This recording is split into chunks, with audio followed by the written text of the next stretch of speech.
¿Qué tal? Muy buenas tardes. Sean ustedes bienvenidos a Enigmas 360 grados. Con ustedes, Leobardo Peña, transmitiendo desde la Ciudad de México. Y hoy continuamos con nuestra tercera entrega, hablando de los pueblos originarios, esa importancia del retorno de lo sagrado. Y hoy vamos a tener un invitado muy especial, quien es pues un gran difusor de lo que es la cultura de los pueblos originales. Es Mindaji Bastida. Gracias por acompañarnos a esta tercera entrega donde continuamos hablando de este grandioso tema, Mindaji. Muchísimas gracias. Muchas gracias. Quiero agradecer a Leobardo y a su equipo y a las plataformas que nos están apoyando también para transmitir esto, Unify, uno en español y La Ventana, incluso con Enigmas 360 también, a partir de con ustedes. Es un honor estar con ustedes. Muchas gracias. Muchísimas gracias, igualmente agradeciendo a estas plataformas hermanas para ayudar a hacer ese encuentro con la sabiduría ancestral de los pueblos originarios. Y bueno, nuestro invitado Mindaji ha practicado y resguardado la sabiduría ancestral, la filosofía de su comunidad otomí por muchos años. Ha sido instruido por el Consejo de Ancianos Otomí y Mexica en el centro de México, siendo uno de los principales guardianes de la sabiduría otomí tolteca. Asimismo, ha compartido y aprendido de la sabiduría ancestral de los pueblos originarios alrededor del mundo. Mindaji actualmente es doctor en desarrollo de la Universidad Autónoma Metropolitana, Xochimilco, donde estudió, y a lo largo de su vida profesional se ha destacado por su liderazgo en la materia de sustentabilidad y derechos humanos. Actualmente está a cargo del programa de Guardianes Originarios y coordinador general de la Iniciativa de Protección de los Sitios Sagrados de la UNESCO. Pues nuevamente, muchísimas gracias, Mindaji, por este llamado, por escuchar también tu palabra, sobre todo por esta parte del linaje que resguardas del pueblo otomí y de todas estas actividades que activamente pues estás realizando, no solamente en México, sino también alrededor del mundo. Muchas gracias. Y también quisiera decir que mi nombre es Mindaji, que significa el que viene del viento o señor del viento en la lengua otomí. Y por supuesto que también tenemos ascendencia cultural mexica náhuatl, porque por allí por los años 1100, 1200 de la era actual, pues los mexicas llegaron a este valle de Toluca, que antiguamente se le llamó por ellos mismos como el Matlatzinco, y más antiguamente con el nombre de Zambata, como el Valle de la Luna. Así es. Bueno, pues como he mencionado, hemos estado a lo largo ya de 2 emisiones, esta sería la tercera puesta, entrevistando a líderes de las naciones, de los pueblos originarios, no solamente de México, sino también del mundo. Y nos gustaría saber acerca de tu opinión, tu reflexión acerca de cuál es la importancia de los pueblos originarios pues en el pasado, en el presente y también en ese próximo futuro. Primero que nada quisiera decir que la importancia que reviste la nación originaria o los pueblos originarios, que queremos como retomar esas categorías muy importantes, porque conceptos como indígena o indio son conceptos denostativos, incluso el concepto indígena en la acepción incluso más amable, porque se refieren, lo indígena es lo nativo, lo natural, pero bueno, de alguna manera todos somos nativos de algún lugar, pero no todos somos naciones originarias. Es decir, hay naciones que se han interpuesto, se han sobrepuesto, como este Estado nacional que es México, o los otros, cualquier otro país que se quiera mencionar, sobre las naciones originarias.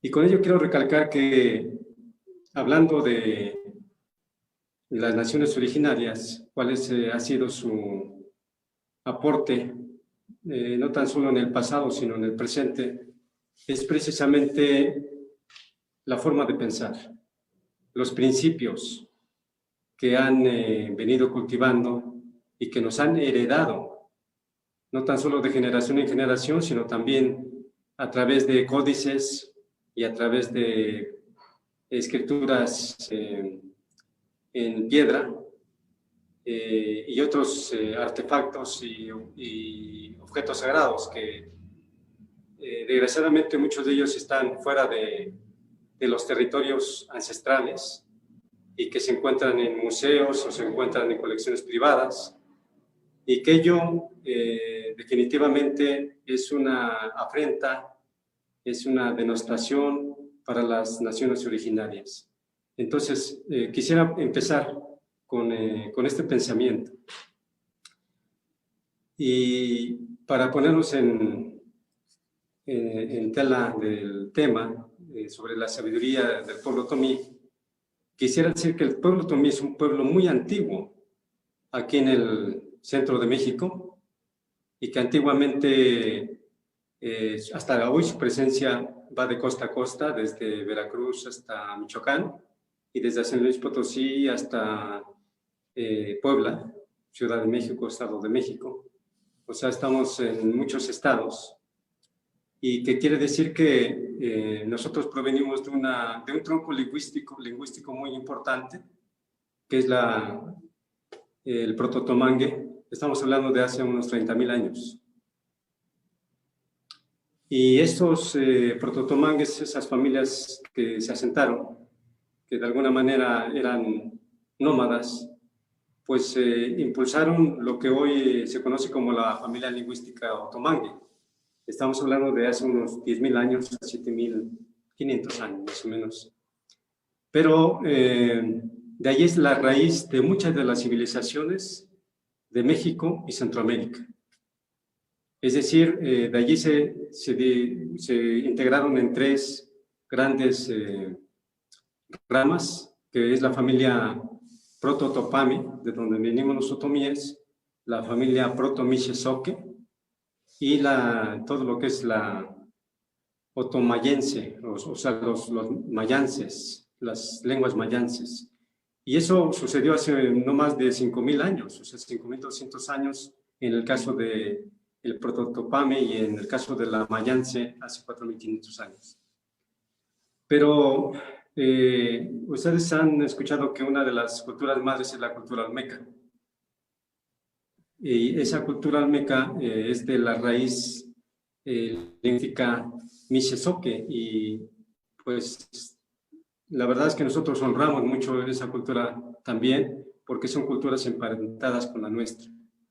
De parte de los otomianos, de la Otopame, hay dos subdivisiones que son los otomianos propiamente, que los encontramos básicamente en el Estado de México, que son los ñatro o mazahuas, los Jatuna Fotuna, o también llamados tlahuicas, matlalcincas, y los Piecajo, que son los tlahuicas, pero al lado del Estado de México, que son no de los tlahuicas, porque ellos son más nahuas, mexicas. Y también lo que se le conoce como ñaño, ñatos, porque los otomíes nos denominamos con una palabra más representativa de acuerdo a la región, de acuerdo al territorio, pero no quiere decir que somos distintos, somos otomíes todos. En el caso de Puebla y Tlaxcala se le conoce más como Ñujú. Y es interesante porque aunque somos una misma raíz lingüística, hay veces que cambia por las variaciones lingüísticas o las variaciones, lo que le llaman dialectales. Entonces, cambian algunas palabras. Pero bueno, actualmente, por ejemplo, en el Estado de México, aparte de estas 4 lenguas, tenemos una que se asentó hace mucho tiempo, que son los mexicas. Pues estamos hablando de 1.200, 1.300, que en el Valle de México se hicieron presentes, y también en el Valle de Toluca, y después se fueron hasta Nicaragua. Por eso los nombres de los países, Guatemala y Nicaragua, pues son de origen mexica. Y muchos de los pueblos que tenemos aquí alrededor cambió, porque los que le daban el nombre eran los sacerdotes o los políticos de esa época, los calmecacs, o quienes le denominaban a los territorios con un nombre más mexica. Entonces, estamos hablando que nosotros somos descendientes de los toltecas también, o sea, somos, porque una mezcla muy interesante. Estamos hablando que por allí, por el año, o sea, somos otomíes toltecas porque no tan solo por la tradición oral que se nos dice, sino también por los códices y sobre todo los estudios que ha hecho León Portilla. Ahí nos dice que los teotihuacanos, que son netamente otomianos, y quiero resaltar que el nombre en otomí de Teotihuacán se le llama Dangujiadi, la casa vieja del sol. Y es muy importante porque estamos hablando que ellos fueron los principales, los primeros toltecas, porque es una manera de vivir, es una manera de ser, son enseñanzas de Quetzalcóatl. Con eso quiero decir que Quetzalcóatl, como un ser enviado, un ser divino, una entidad divina, una entidad preciosa que nos enseñó a vivir en armonía con la naturaleza, es el que dejó asentados los principios fundamentales para vivir con la tierra y no de la tierra, para vivir con la naturaleza y no de la naturaleza, para vivir con el cosmos y no el cosmos. Hace una gran diferencia porque filosóficamente se toma acción y esa acción tiene repercusiones en la vida diaria. Entonces, por ahí por el año 650, emigran algunos teotihuacanos, o sea, los toltecas teotihuacanos, emigran a lo que hoy se le llama Tulancingo, que está en el actual estado de Hidalgo. Y cuando están allí, en Tulancingo, se quedan un tiempo y después de allí emigran a lo que hoy se le llama Tula, o Tolán, que está también en el estado de Hidalgo. La Gran Toyán. La Gran Tolán, sí. Entonces, pero en la lengua original, y todavía, si ustedes van a visitar las comunidades que hay alrededor, son netamente otomíes. Se habla el otomí. Y eso hay que recalcarlo. ¿Y cómo se le denomina a Tolán en la lengua original? Se llama Mamegni, o sea, nuestra pequeña ciudad, nuestro pequeño gran pueblo. Porque allí es donde ocurrió esta mezcla. Muy interesante, porque recordemos que los teotihuacanos otomianos ya se denominaban los ancestrales toltecas. Y entonces cuando sucede, o sea, los segundos toltecas, que ya es una mezcla entre los que vivieron allí en Tula, llegaron, y los nómadas que venían de muchas partes del norte de México y de Norteamérica, porque había una gran relación. No había fronteras como hoy, pues había una gran relación. Entonces, ellos son los que se dicen de la sociedad tolteca. Perdón, es ahí donde entra también esta unión entre la parte tolteca, ¿no? Que viene siendo una sabiduría, ¿no? La parte tolteca junto con todas las etnias, ¿no? De población que surgían alrededor de todo de esta zona. Quisiera preguntarte, he platicado con algunos estudiosos que precisamente ahorita nos haces referencia a la parte inicial de pueblos originarios, y también coincide con esta parte de la parte consanguínea, ¿no? A estos estudiosos argumentan que hablar de los pueblos originarios, pues ya actualmente ya no habría pueblos originarios porque ya seríamos mestizos. ¿Qué opinión tienes en relación a esta parte donde surge realmente este movimiento para hacer este encuentro con los pueblos originarios, y sobre todo esta parte que difundes en relación a esta sabiduría también con el pueblo que representas? Yo creo que es una manera muy fácil de decir que todos estamos mezclados, pero la verdad es que persistimos como pueblos, salvo que el Estado mexicano todavía no reconoce plenamente a los pueblos como sujetos de derecho. Es decir, sí hay naciones originarias, sí las hay, y hay pueblos originarios con esas naciones. El hecho de que no se reconozcan actualmente no quiere decir que no existan. Es muy fácil y tendencioso decir que todos estamos mezclados. Sí hay mezclas, los ha habido históricamente, pero ha permanecido una manera del pensamiento. Y lo voy a poner con un ejemplo. Hoy en día, Naciones Unidas, a través de sus programas, como el Programa del Medio Ambiente de Naciones Unidas, el PNUMA, y otras relacionadas como IUCN, la Unión Mundial por la Naturaleza, International Conservancy y otras más que estudian la diversidad biológica en el mundo y que los biólogos llaman a donde hay mayor diversidad biológica como los hotspots, o sea, donde hay mayor cantidad de plantas y animales. Pues sucede que en el 80% de esta diversidad biológica está dentro de los territorios de los pueblos y naciones originarias del mundo, de los mal llamados pueblos indígenas. ¿Qué quiere decir eso?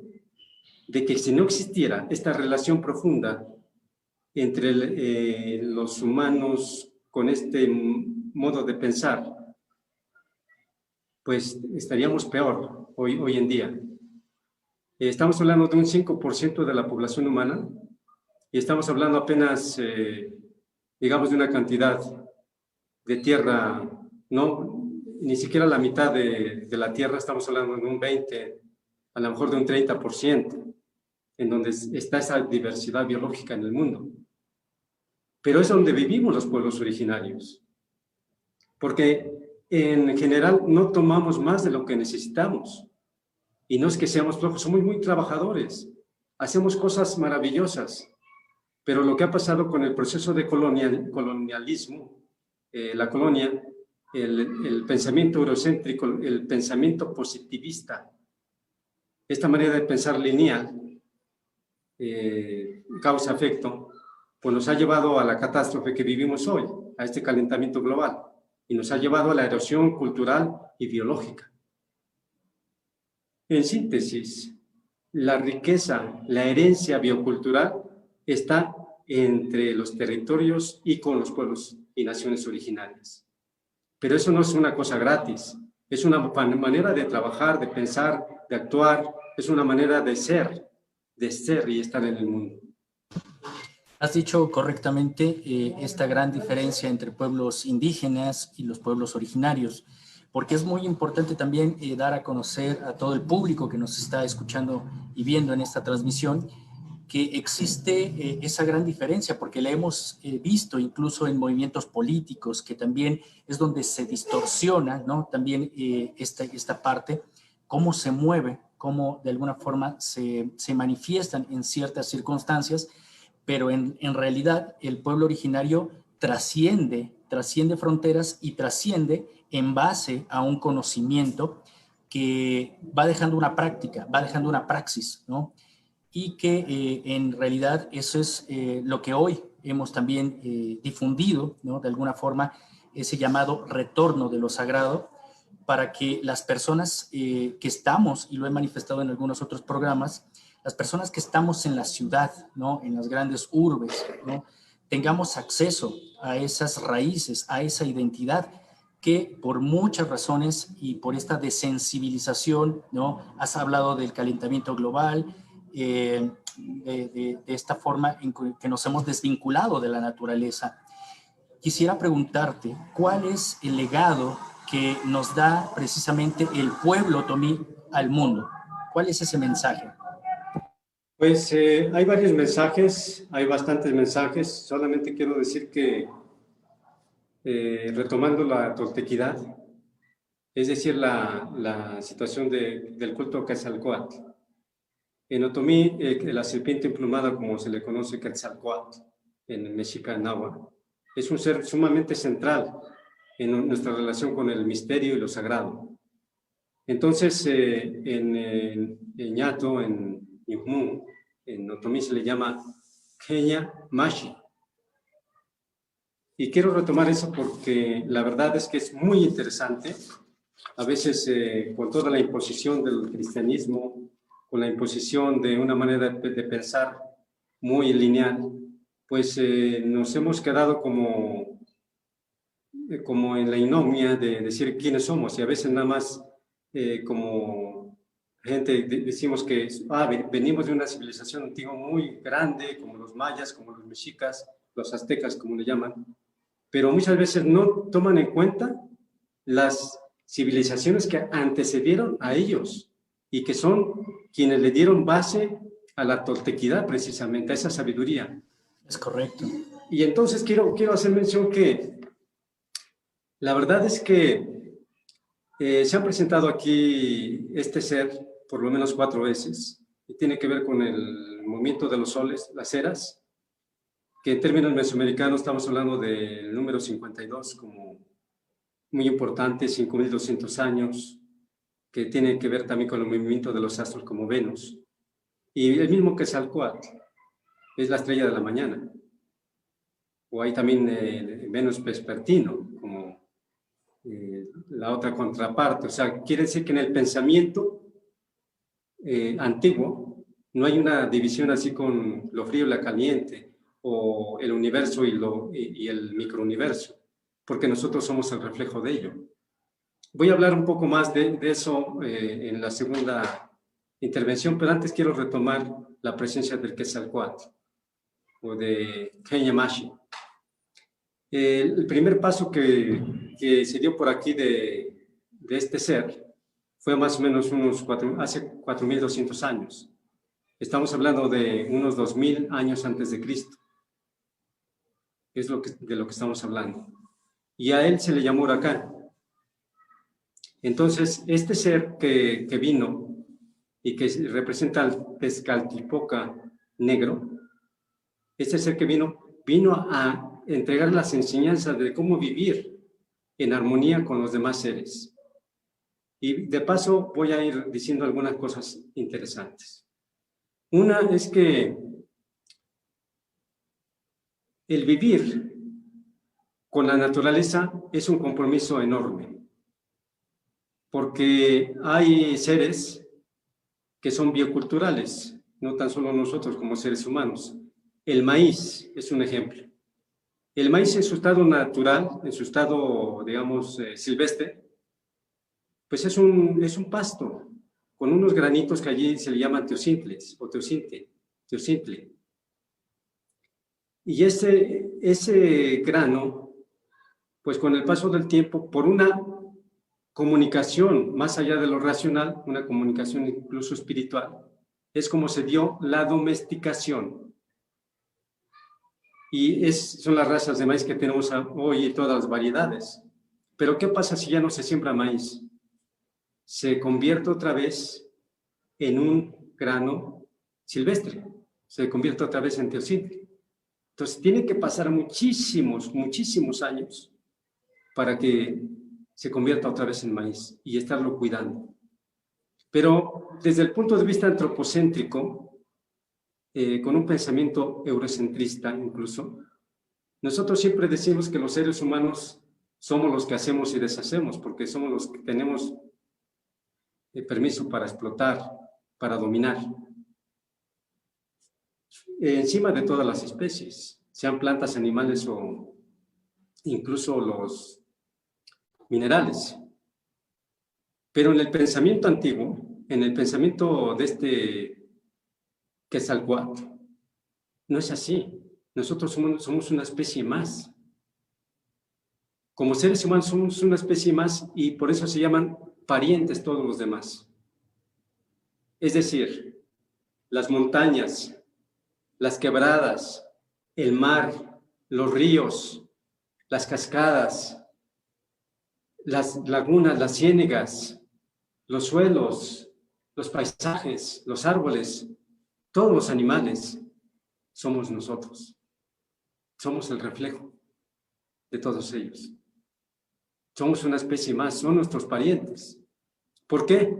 Porque ellos también reciben los rayos del sol. Ellos también reciben el viento. Reciben también, pues, esta casa que es la tierra. Ellos también reciben los 4 elementos que acabo de nombrar, los 4 elementos sagrados de la vida. Entonces, durante las 4 venidas de Quetzalcóatl es lo que nos enseñó. Y lo que se logró, y lo que pregonaba Quetzalcóatl era la castidad. era la impecabilidad, hacer las cosas bien, pensar bien. Y es lo que nos está fallando ahora. ¿Por qué no pensamos bien? O sea, hay que pensar bonito. El problema ahora del ser humano es que tenemos miles de pensamientos al día, pero la mayor parte son erróneos o repetitivos. Muy pocos creativos o muy pocos de respeto. Por eso tenemos el problema de esta tragedia en el mundo, del calentamiento global. Los elementos están manchados. Hablando de los elementos, que quiere decir esta sabiduría de la toltequidad, el agua no es un recurso. El agua es un elemento sagrado de la vida. El agua es vida. Y nosotros somos el reflejo del agua. Exactamente. Si tomamos buena agua, estamos sanos.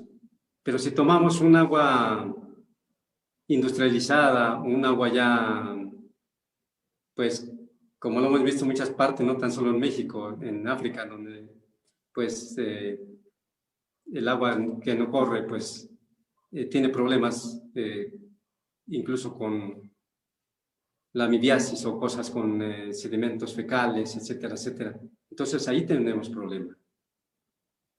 Es decir, muchas de las aguas que hoy existen en el mundo, las aguas superficiales, la mayor parte están contaminadas. Lo mismo sucede con el viento. El viento en su estado natural del oxígeno nos da vida. Pero ¿qué pasa cuando estamos respirando un aire contaminado? Estamos hablando de Ciudad de México, estamos hablando de Sao Paulo, estamos hablando de Shanghái, estamos hablando de las grandes ciudades como Nueva York, o Los Ángeles o X, cualquier ciudad. Incluso aquí en el Valle de Toluca, aquí en Toluca. ¿Por qué? Porque se concentran tanto los contaminantes que las enfermedades crónicas están avanzando. Porque no se trata al aire o al oxígeno, al viento, como un elemento sagrado. Ese es el problema. Y los pueblos y naciones originarias sí lo tratamos, porque es una entidad, tiene espíritu. Es alguien, es más que algo, es alguien.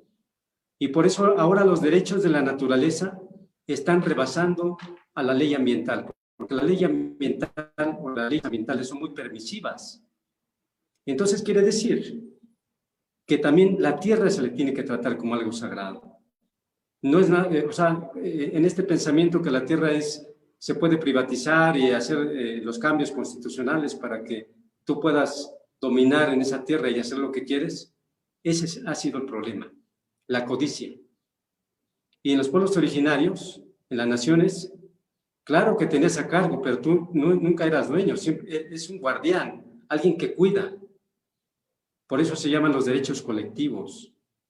Por eso hay más que el individuo, es la colectividad, es la familia, es el sistema de compadrazgo. Entonces, eso nos enseñó desde hace muchos años, solamente que tenemos que recordar. Y nosotros somos herederos de esa sabiduría.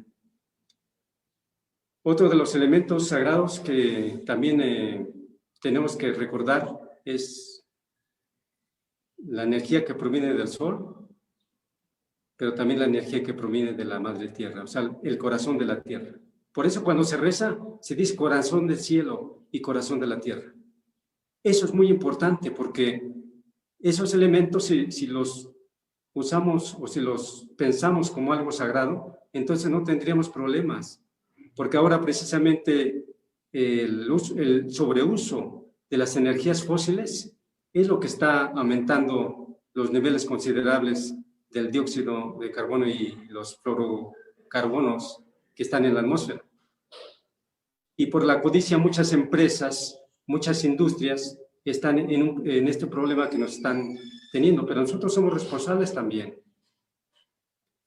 Es decir, yo hablé de la primera avenida de Quetzalcóatl, la segunda se le denominó Cabracán, esos son términos mayas, y eso fue hace como en el 1000 antes de Cristo, o sea, 1000 años después de la primera venida, que es a unos 3200 años en realidad, vino Tezcatlipoca Verde, y también nos trajo sus enseñanzas. Por lo menos que han venido, nos han venido a retroalimentar, a recordarnos cuál es nuestro lugar en el mundo como seres humanos, que no somos el pico de la creación y no somos solamente la semejanza de Dios nosotros. Todo lo que acontece alrededor es misterio y semejanza de Dios. No somos los únicos. Y por lo tanto, tenemos que portarnos bien y comportarnos, porque en ello está en peligro la vida misma de la especie. Y no tan solo nuestra especie, ya muchas especies ya se fueron a otra dimensión, pero somos responsables. Y como responsables también tenemos que dar respuesta. El tercer Quetzalcóatl que vino aquí es el Yaxchitl, hace unos 900 años, por allí de nuestra era, y él se le llamó el Tezcatlipoca Rojo. Y el cuarto es el que conocemos más hasta el día de hoy, que lo conocemos como Quetzalcóatl, ya con el nombre Quetzalcóatl, Seacatl Topiltzi. Esa fue la cuarta venida. Y en esta era, en este tiempo, porque estamos en mayo 3, el 3 de mayo de 2013 al 3 de mayo de 2026, hay 13 años. Es una etapa de cierre, o sea, se cerró la gran periodo de la cuenta larga maya y otomiana y mexica, por los calendarios empataron.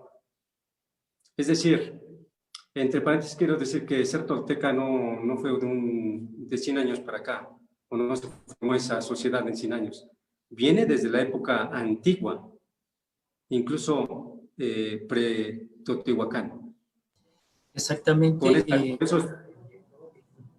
Sí, exactamente como bien mencionas, y iniciábamos también esta plática, antecede desde la época de la cultura madre de los olmecas, ¿no? Donde viene a gestarse lo que es la filosofía tolteca, ¿no?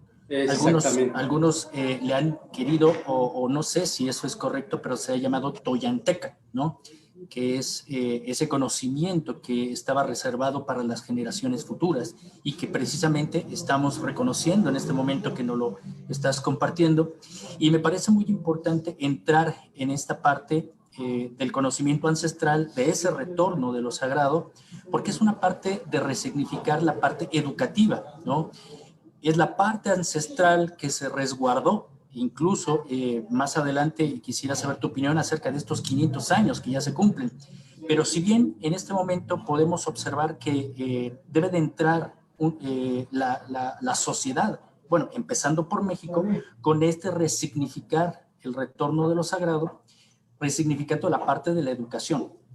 Y esa es una de las partes también importantes que me gustaría que nos platicaras, porque el hecho de poder observar las enseñanzas, ¿no? En base a los 4 nahuales que nos has mostrado en este momento, hay una aplicación. Y esa aplicación, también lo he mencionado, no es solamente para los círculos de tradición, a los círculos culturales, a los círculos de sabiduría. Hoy es el momento en que la propia sociedad está entrando precisamente a el conocimiento de lo ancestral, a la educación no de los pueblos originarios hacia los pueblos originarios, sino de los pueblos originarios hacia la comunidad en general. ¿Qué opinión tienes de eso? Mira, yo quisiera seguir con la línea de Quetzalcóatl porque tiene que ver mucho con lo que me acabas de preguntar.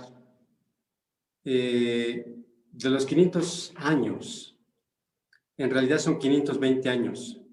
Recordemos que hubo una manifestación por parte de Cuauhtémoc, uno de los últimos de los gobernantes de la Gran Anáhuac, que dijo antes de que partiera, aquí se ocultó nuestro sol, pero aquí volverá a nacer. Y además dijo, ocultemos digamos, las riquezas y todo lo demás, porque también no quería que profanaran los templos. Por eso muchos templos están bajo tierra, no porque se haya pasado el tiempo y la tierra los haya, el polvo, no, fue a propósito que muchos templos fueron tapiados, digamos, fueron protegidos. Y por eso en México muchas ciudades que están bajo tierra, precisamente por ello. Pero no tan solo se refería Cuauhtémoc a las riquezas materiales, sino a la riqueza del pensamiento y del espíritu. Entonces pasaron 520 años de una oscuridad, de una esclavitud, de una imposición, incluso no tan solo la manera del pensamiento, sino una imposición de la creencia. Pero las profecías nos hablan de ello. La profecía, por ejemplo, del águila y el cóndor nos está diciendo que ha llegado el tiempo de nuestra voz, el tiempo nuestro. Y es lo que declara en una declaración de aquí de Tomohaya. Ha llegado el tiempo de nuestra voz, el tiempo nuestro. Ya nada ni nadie hablará por nosotros, ni se sentarán a discutir qué harán con nuestros pueblos. Aquí se ocultó nuestro sol, pero aquí volverá a brillar. Entonces hemos esperado mucho este tiempo. Y esos son esos 520 años que hemos esperado, porque estamos entrando a un nuevo sol. Y eso es muy importante, porque estamos esperando el quinto paso de Quetzalcóatl. Y ese se le va a llamar Xochipilli, el príncipe de las flores. Nada más ni nada menos que las flores es también el contacto con lo bello y con lo sagrado. Antiguamente, incluso las obras de León Portilla, El Cantar de los Cantares, rescata toda esa tradición, toda esa sabiduría que los antiguos mexicanos nos heredaron. Pero no tan solo nos heredaron a nosotros, sino a la humanidad, a toda la humanidad en su conjunto. Entonces, el Xochipilli es la flor preciosa y se refiere al ser del quinto sol, porque estamos nosotros impulsando precisamente ese quinto paso, pero tenemos que ser conscientes de que tenemos que llevar a cabo un cambio de actitud. Entonces, la religiosidad tolteca precisamente está basada en la paz, pero no es una paz inerte, es una paz con acción. Es una paz que se genera todos los días como un proceso de armonización, de vivir en paz con la tierra y no tan solo en paz con los seres humanos o con el vecino, en paz con la tierra, porque desde que entró el proceso de codicia y de industrialización, ha habido una guerra con la tierra. Incluso hay gente que ya no quiere vivir aquí en esta tierra, que está buscando irse a Marte. ¿Por qué? Porque es una traición a la tierra lo que se le está haciendo. Porque se le está sacando, saqueando y saqueando. Entonces, la religiosidad tolteca precisamente está ubicada en esa ética y esa moral, no de lo individual, sino de lo colectivo. También está involucrada en esa castidad e impecabilidad que debemos de tener los seres humanos, en el sentido de que hay momentos en el año que tenemos que estar conscientes, incluso para hacer los ayunos necesarios, porque tenemos que estar abiertos al cosmos, tenemos que estar en conexión con el cosmos. Y últimamente Quetzalcóatl, los Quetzalcóatl que nos han antecedido, nos vinieron a decir, ¿sabes qué? No queremos que se impulsen ofrendas o pagamentos con seres humanos. O sea, eso que los españoles vinieron a decir aquí, se acaban los corazones y había tanta cosa. Entonces, eso ha sido también una gran mentira, porque la religiosidad tolteca lo que impulsa precisamente es ofrenda de mariposas y flores, precisamente flores, incluso panes, comida, etcétera. Eso es lo que se ha impulsado, y animales menores en algunos casos. Y sobre todo lo que nos impulsa esta sabiduría ancestral es a tener una armonía con los ciclos, porque nosotros no tenemos un calendario que es lineal, que es enero, febrero, marzo y termina en diciembre, sino son ciclos. Incluso no tan solo vemos los ciclos del sol, sino los de la luna. Por eso los 260 días son importantes, porque es la gestación, no tan solo la gestación de los seres humanos, como nosotros, sino la gestación también del maíz.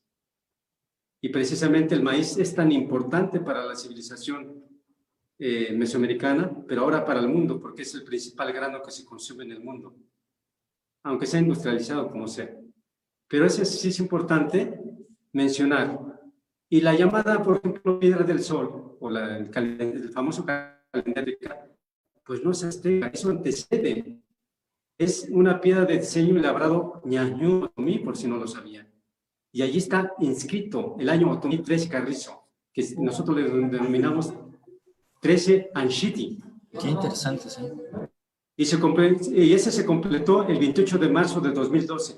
Ya hay unos estudios científicos que están sacando, ahorita precisamente una de las estudiosas arqueastrónomas, Geraldine Patrick, está sacando unos artículos científicos a través de la Sociedad de Arqueastronomía de Filadelfia, unos escritos que demuestran precisamente cómo se está logrando descifrar esta situación, y no es una piedra, no es la del sol, es una fecha que muestra los cambios, y comenzó el año pedernal el 29 de marzo de 2012, es cuando se completó ese ciclo del quinto sol. Estamos hablando del quinto sol. Y bueno, ahora sí, si me permites, quisiera yo... a lo mejor no nos dio tiempo mucho de hablar sobre la filosofía ancestral, solamente quiero mencionar unos conceptos. No sé cuánto tiempo tenemos, Eduardo. Nos quedan unos 20 minutitos, ya vamos yendo a la recta final, porque sí me gustaría que nos compartieras esa parte ancestral que tienes en este linaje otomí, y saber tu percepción de cómo esta sabiduría ancestral que sostienes, al adaptarla a estos tiempos modernos, qué tan difícil es pues poderla adaptar a la sociedad. Una vez que tenemos ya, digamos, una introducción de algunas aclaraciones de esto del pueblo otomí, y una de las preguntas que tú me decías, ¿cómo vemos el pasado? ¿Qué es lo más importante que tienen los pueblos originarios del pasado? Sobre todo, cómo se adapta desde tu sostener este linaje otomí, de este linaje tolteca también, cómo se sostiene en base a adaptarlo a los tiempos modernos, porque es la sabiduría ancestral a los tiempos modernos sin perder la esencia. Sí. Mira, yo creo que los pueblos ninguna cultura es estática, ninguna, pero lo que sí es importante, hay una situación que hemos venido viendo. Me acuerdo que en 1996 asistí a una conferencia en Montevideo, ahí en Uruguay, y esa conferencia se llamó Regresamos al futuro, o Regresar al futuro. Parecía tema de película. Cierto, sí. Pero la verdad es que había muchos filósofos y había algunos sustentabilistas, ambientalistas, etcétera, y veían con ojos críticos cómo se había llevado a cabo la Cumbre de la Tierra, en la cual yo estuve presente en Río de Janeiro en 1992, y allí se mencionaba una cosa clave, porque hablando de ello, se firmaron los tres principales tratados ambientales, o sea, el régimen ambiental del mundo se firmó allí. Uno fue el tratado sobre el convenio sobre diversidad biológica. El segundo fue el convenio sobre la desertización. Y el tercero fue el convenio precisamente sobre el cambio climático. Entonces, desde allí ya se estaba generando esta preocupación, porque se estaba viendo de que la sociedad industrial, con todo el avance tecnológico y con toda la ciencia desarrollada, no estábamos mejor que hace 20 o 30 o 50 años antes de la cumbre. Entonces, eso quiere decir que efectivamente empezó por primera vez en la historia a reconocerse que el conocimiento de los pueblos y las naciones originarias era importante para preservar la vida. ¿Qué quiere decir? Que te estoy contestando desde desde el espejo de lo que tú me acabas de preguntar. Así mismo. ¿Por qué? Efectivamente, porque en este proceso de resiliencia que hemos tenido los pueblos, nos hemos tenido que adaptar a estos procesos industriales incluso, pero sin dejar esa esencia, sin dejar de velar y ser guardianes de lo sagrado, que es la vida, de la naturaleza. Y entonces, los pueblos hemos sabido permanecer, incluso con la violencia, porque hay una violencia institucional, una violencia de Estado y una violencia corporativa, porque los territorios están siendo atacados hasta el día de hoy. Como ya decimos, la mayor biodiversidad del mundo está en los territorios, pero también lo que queda de las riquezas, incluso minerales, o de las llamadas tierras raras. Tú sabes que hay un gran mercado ahora de las tierras raras por todos los componentes que son necesarios para la producción de la tecnología moderna. Y todo eso están en disputa y están en los territorios de los pueblos, principalmente. Exactamente. ¿Qué quiere decir? Que nosotros hemos sabido, los pueblos originarios, incluso en medio de las ciudades, sin perder la esencia, hemos sabido navegar en este mundo tumultuoso, en este mundo de confusión. Y hay una cosa que aprendí recientemente de una gran señorita niña, Ayachihuatl, que es de Morelos, que decía que está bien que conozcamos de otras culturas, pero no hay que revolver, que es mejor primero reconocer quiénes somos. Y eso todos los filósofos lo han dicho, o sea, tú no vas a saber hacia dónde vas si no sabes de dónde vienes. Y no vas a saber ni siquiera quién eres. Cierto, es muy, muy cierto eso. Entonces, creo que es importante reconocer cada quien en su lugar y respetarlo, y podemos intercambiar en un diálogo intercultural, incluso transcultural,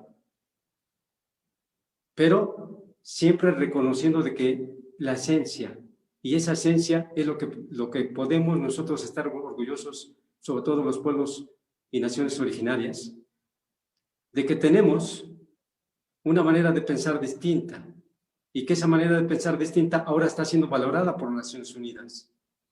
Está siendo valorada para hacer frente al cambio climático, porque todos los conocimientos antiguos son significativos para la sobrevivencia de la especie humana. Ahí está el meollo del asunto. Y hablamos, por ejemplo, de los ciclos lunares, cuándo sembrar, cuándo cosechar, y no estar allí. De veras que ahora es una tragedia, incluso con... tú te vas, por ejemplo, por acá, en algunos lugares de México, y ves estos viveros o estas cosas, estas casas, invernaderos, que es lo que o sea, en micro es lo que le está sucediendo a la Tierra, ese calentamiento global. La están haciendo querer producir, sobreexplotar. Y eso no tan solo afecta paisajísticamente, sino afecta espiritualmente. Y afecta a la salud porque, además, con todos los agroquímicos que se utilizan, pues hay casos terribles de cáncer y anencefalias y todo lo concerniente. Entonces, los pueblos originarios nos enfrentamos a ello. Y estamos resistiendo. Hay una resistencia. ¿Quieres decir algo? Una resistencia que es muy real, pero muy válida, y sobre todo las personas, como he mencionado, que estamos en las grandes ciudades, que no estamos envueltas en esta sabiduría y que debiéramos, porque precisamente es parte de nuestra identidad, parte que traemos en la sangre, esos códigos que se manifiestan al recordar y al escuchar, ¿no?, voces como la tuya.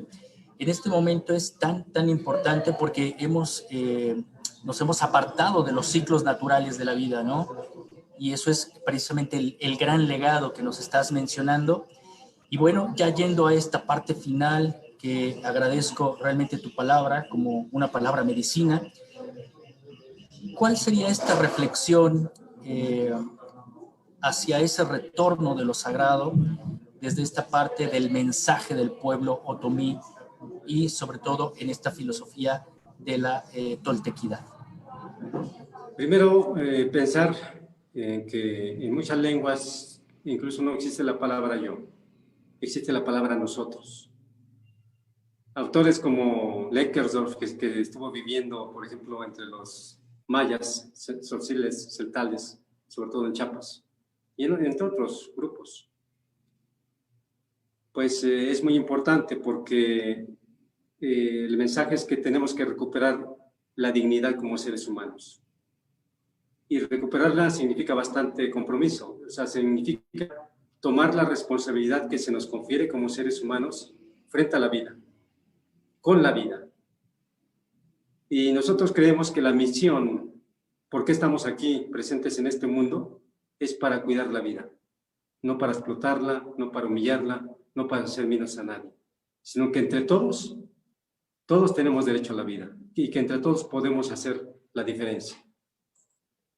Esa es una premisa sumamente importante que tiene que ver con un principio que encontramos en muchos pueblos, pero dentro de la toltequidad encontramos el principio de la reciprocidad.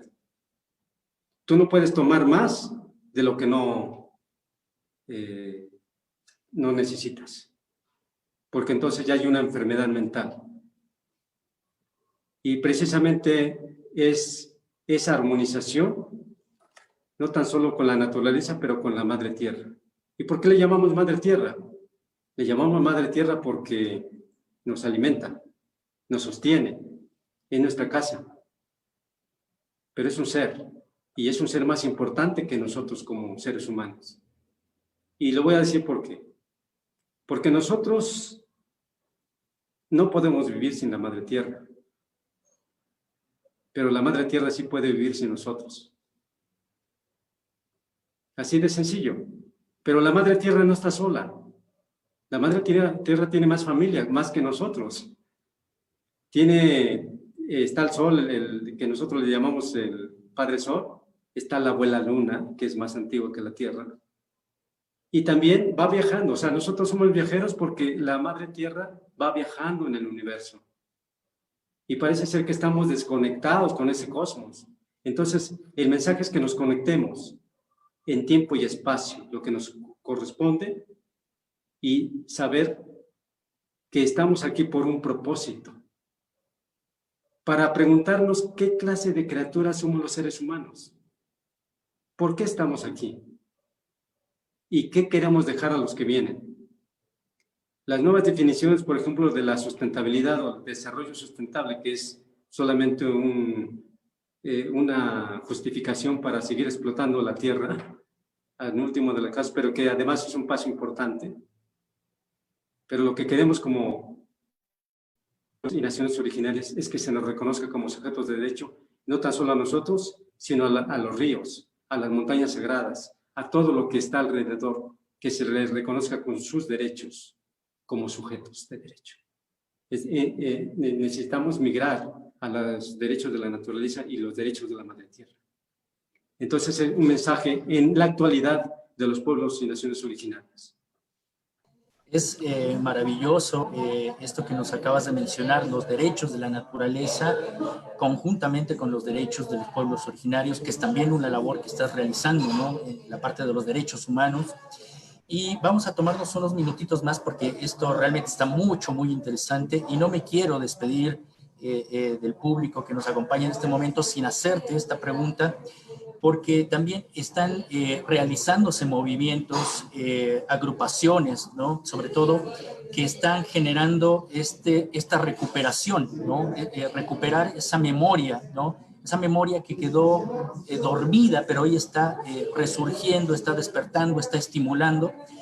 Y hay una de estas bases que conozco precisamente de Tula Hidalgo, que es el retorno de los abuelos. Precisamente es un movimiento donde se piensa precisamente generar ese acercamiento de la comunidad, ¿no? Como menciono, no quiero hacer esta parte de separación, pero las comunidades que estamos en ciudad, que nos acerquemos a los abuelos de tradición, a los guardianes de tradición, a los guardianes de sabiduría, que también hay que hacer la gran diferencia, ¿no? Estos movimientos que claro. También se debe de filtrar, lo he mencionado mucho, se debe de filtrar también en la parte de los guardianes de tradición con los guardianes de sabiduría, que precisamente provienen de los abuelos, ¿no? De este linaje, para que nosotros nos podamos acercar. Y también existen otros movimientos que mencionan esta parte de la educación de los pueblos originarios, pero aclaro, no es la educación a los pueblos originarios, sino la educación que surge de los pueblos originarios hacia las comunidades de las grandes ciudades. ¿Qué opinión tienes ante ello? Y con eso pues concluimos. Hay una cosa fundamental de la sabiduría ancestral, incluso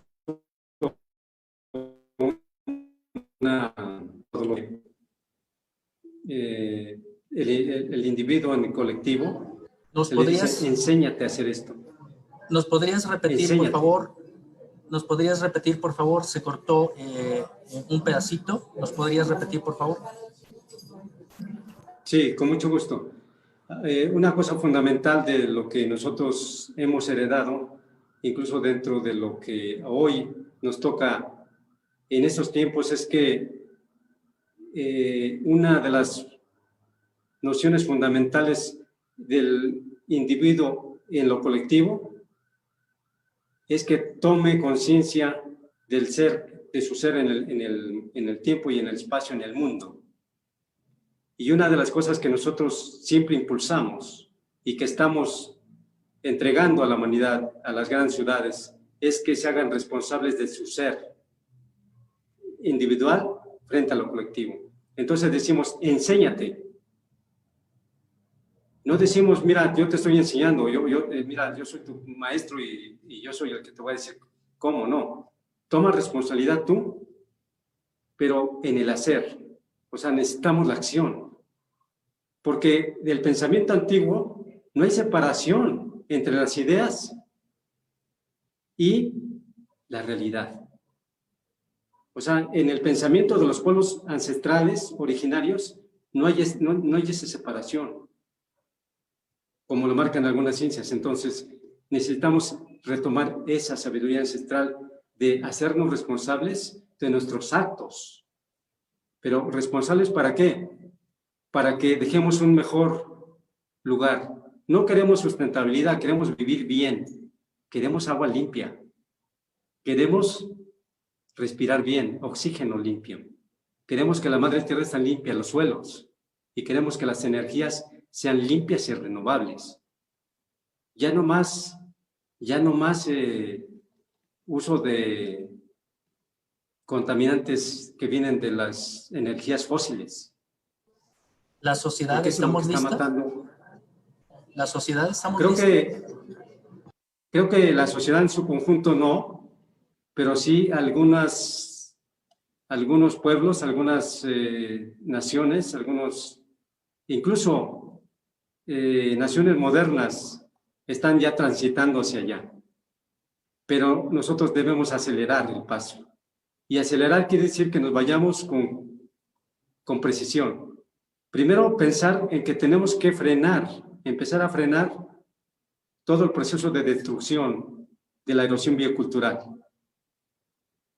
Frenar y revertir. Y revertir quiere decir regenerar la economía, regenerar la sociedad, regenerar esa comunicación entre los abuelos y las generaciones más jóvenes. ¿Por qué?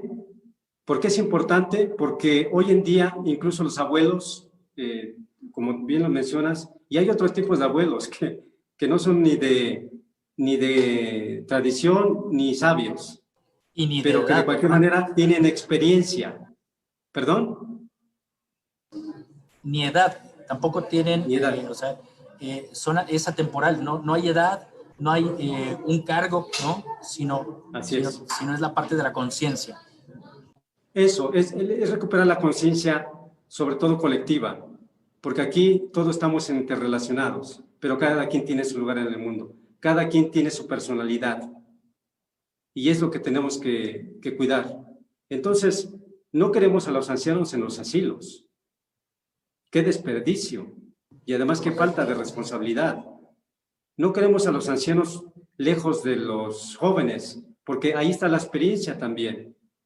Entonces, vamos a repetir como la historia, que no conocemos porque nadie nos está diciendo cómo, no nos estamos enseñando junto.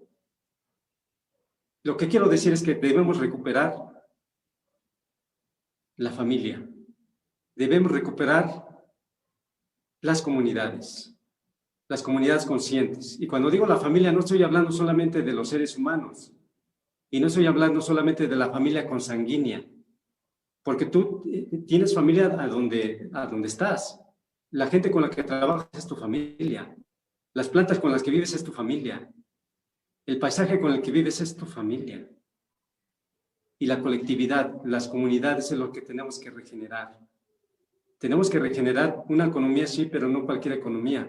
Una economía sagrada, en donde el intercambio sea fundamental, como lo hacían y todavía lo seguimos haciendo algunos pueblos. El significado de la vida es más profundo de esa manera y podemos trascender no tan solo en términos espirituales, sino en términos materiales, porque podemos dejar un mundo, una madre tierra mejor de la que recibimos. Quiero agradecerte realmente porque ha sido una charla muy nutrida, muy sabia. Agradezco tus palabras y todos estos mensajes que nos dejan, sobre todo, a la reflexión.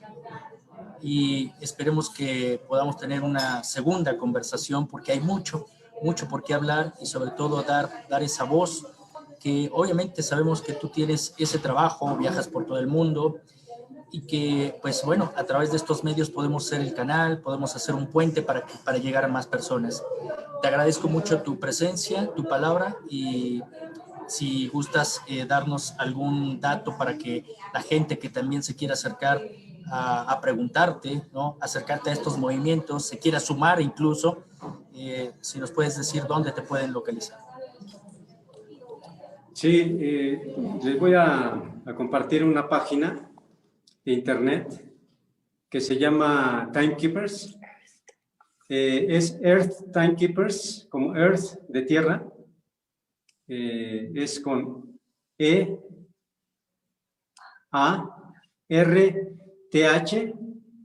Time como T-I latina M-E, y Keepers como K-E-E-P-E-R-S.org.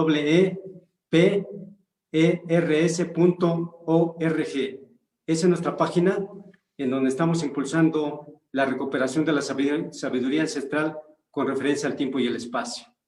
Entre otras actividades que tenemos en muchas partes, además de los 4 mandatos que en alguna otra ocasión les voy a compartir. Bueno, pues nos dejas con esa inquietud que es muy, muy importante para seguirnos acercándonos a la sabiduría ancestral y muchas gracias por aceptar esta invitación. Con mucho gusto y buena tarde. Muchas gracias.